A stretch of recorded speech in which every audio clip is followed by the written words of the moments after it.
Well, the last time we saw United, we drew 1-1 against West Ham. And ever since then, when we don't have football, the only thing we can think about is hypotheticals. And my hypothetical today is how long before we can genuinely win the Premier League. Now, if we remember when Omar Barada took over, he said a vision 2028 for us winning the Premier League. Now, at the time when this happened, we thought that's going to be impossible because of the recruitment that we had to do. Then, for the first time ever, our board would have to be in conjunction pretty much, and they have to work with the manager. But I think for the first time ever since Barada stepped in, ever since Wilcox stepped in, like the owners, hate the owners, whatever you say, one thing is certain that their recruitment has been way more hit than miss. What are we talking about? Well, their choice for head of recruitment, first of all, Christopher Vivell, has really saved us millions of pounds. And thinking for the future, he bought Benjamin Sesko instead of Victor Gyökeres when a lot of us said we should have gone for Gyökeres. But thinking about the team that we're trying to build now and looking at what Sesko has done, what Gyökeres has done, despite more number of goals by Gyökeres, we can clearly see Sesko's movement is elite in the box. He might be missing chances, but nobody should neglect the fact that this guy is a freak in the air as well and ball to feet. The goal he scored against West Ham, it's not easy, guys. It's a strike, a poacher's finish. But not only is it a poacher's finish, but to come up clutch in 2 games in a row against West Ham, against Fulham. Yes, he missed against Spurs, but the fact that he came up clutch, guys, you have to laud the recruitment of Christopher Vivell. And for that reason, we can see that the board has been set up right. We look at let's go through all the signings that we made so far.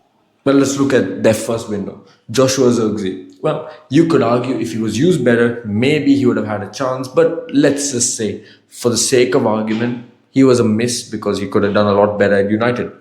But now, we go down the list. We have Lenny Yoro. Lenny Yoro, who, for £52 million, this guy, he's barely starting out. He's barely 20 years old right now. And you're telling me in another 2-3 years' time, he will be worth, well, let's just say hundreds of millions of pounds. Why? Simply because you look at the game against West Ham, how clutch he was, how he made 2 interceptions, which ultimately got us the draw in the first place. And this is what Lenny Yoro was doing last season. When we were really bad at our worst, Lenny Yoro was still a spark.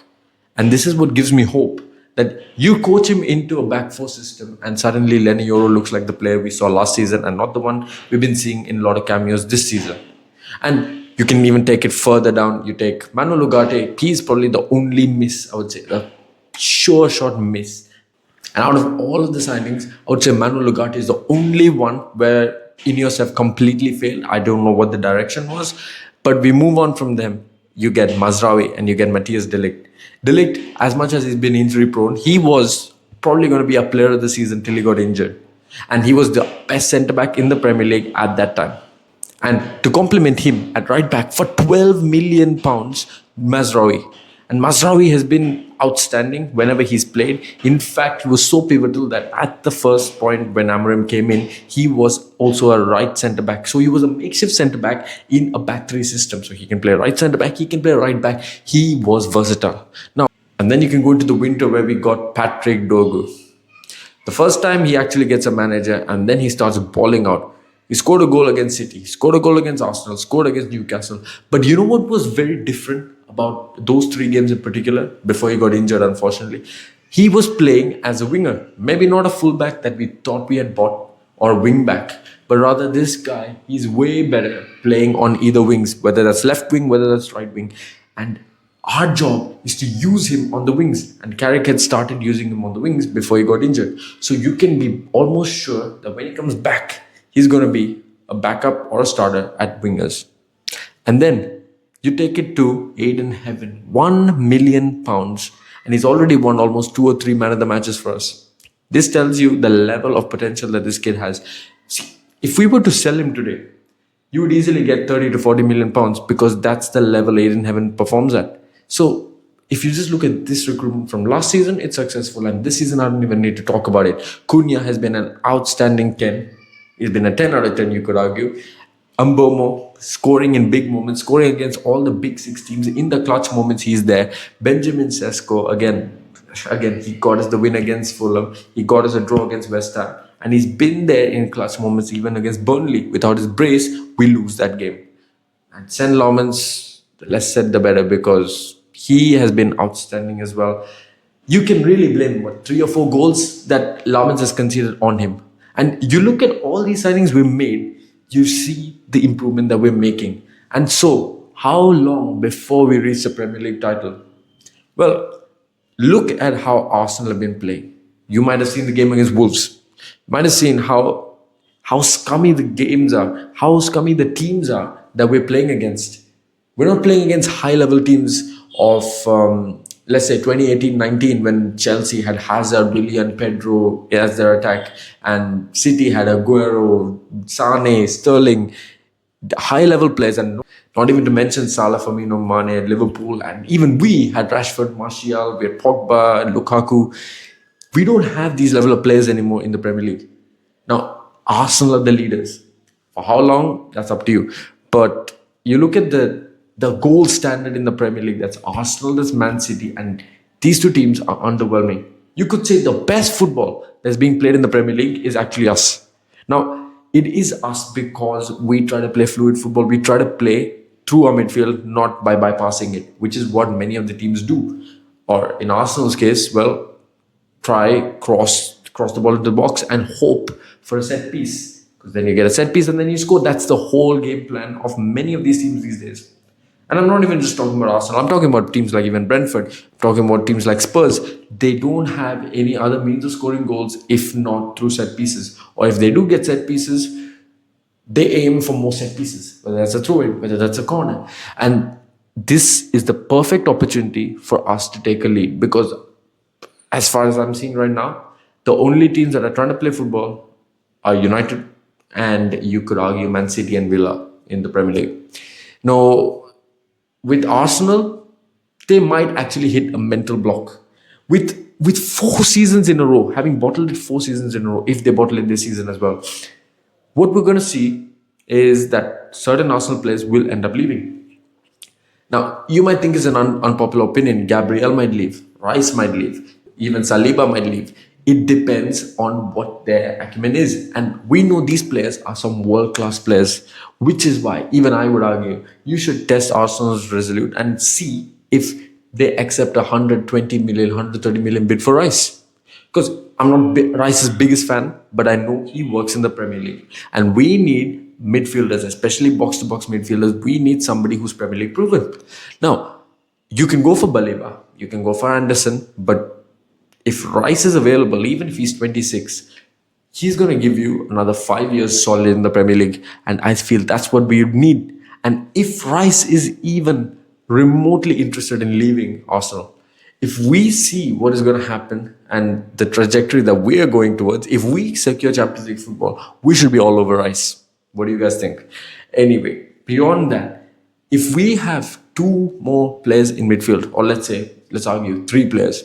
I'm talking about if it's a Rice, ideally. Otherwise, you can even take a Wharton or an Anderson for more progressive role. And then next to him, I want one guy between West Ham's Matheus Fernandes or Matheus Mane from Wolves.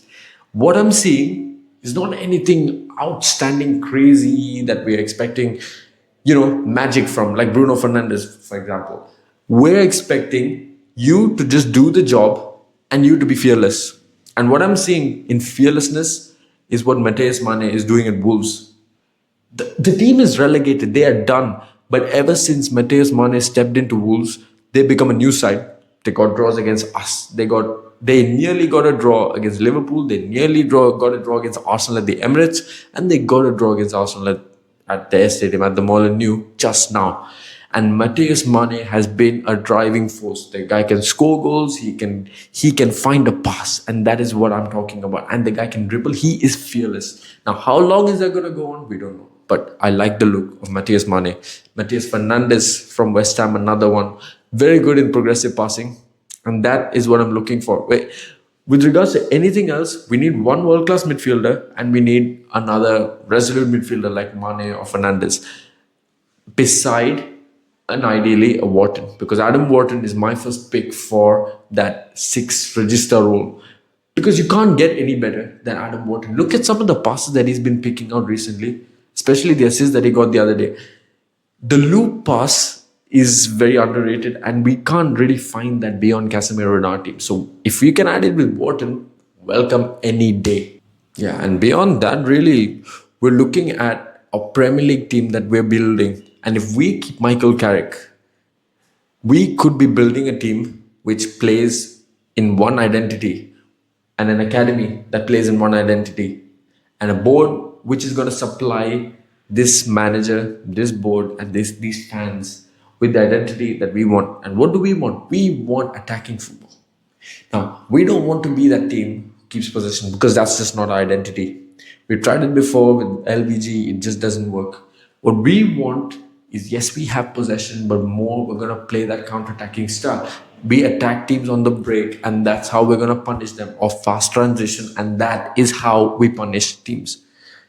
And I don't think we need to look anywhere past Michael Carrick, because what he's done right now, nothing outstanding, nothing out of the box. He's just made it simple in the sense that you defend in compact blocks and you attack with passing movements. You take one touch passing, you find the man next to you, you keep everybody close so that when you're passing, the other team gets bamboozled, because you can move the ball much faster and you're moving it together instead of being spread out and passing and passing and passing, because the ball just doesn't get there sometimes.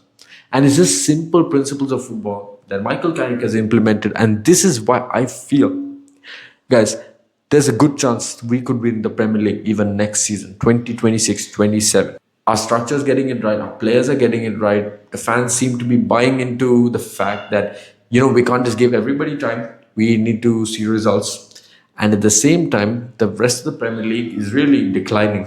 If you look at the gold standard of the Premier League, it's not what Man City and Liverpool was a few years ago, where they were near perfect. There is a chance to take over, and that team could be Chelsea, that team could be Liverpool again, could be United, could be Arsenal. But it's an open race right now. And next season, it all depends on who we buy in midfield and who we buy left wing, ideally Iliman and Di, and maybe a fullback as well. You get these four players, and maybe we're looking at the Premier League next season. What do you guys think? Comment down below, and I will see you all in the next one.